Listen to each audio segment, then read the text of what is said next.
Hello guys, আশা করছি তোমরা কেমন আছো। আশা করছি সবাই ভালো আছো। ভালো থাকলে অবশ্যই ভালো থাকার চেষ্টা করো। আর কি নিয়ে আজকে আমি কন্টেন্টটা নিয়ে চলে এসেছি।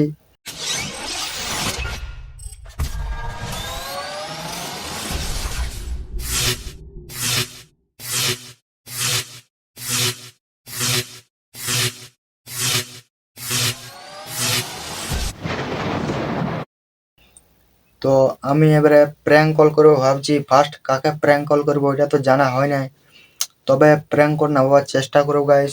তোমরা লাইক কমেন্ট শেয়ার করবে। তো হে গাইস, কাকে কাকে আমি প্র্যাঙ্ক কল করবো তোমরা অবশ্যই কমেন্টে জানাও। দেরি কিসের, ঝপ ঝপ জানাও। তাকে আমি প্র্যাঙ্ক কল করবার চেষ্টা করবো, অবশ্যই চেষ্টা করব। তো আমি খুব তাড়াতাড়ি প্র্যাঙ্ক কল নামাবার চেষ্টা করব। তো লাইক কমেন্ট তোমরা সবাই অবশ্যই করবে, কারণ প্রথম প্র্যাঙ্ক কল করবো গাইস। তো লাইক কমেন্ট শেয়ার করে দেবে চ্যানেলটাকে, এরপর ঢের ঢের করে শেয়ার করো ভাই, লাইক কমেন্ট করবে। আজকের ভিডিওটা আমার এত ধরেই ছিল। Tata, good bye. Like comment share করো অবশ্যই, চ্যানেলটাকে সাপোর্ট করো বেশি বেশি। Thank you.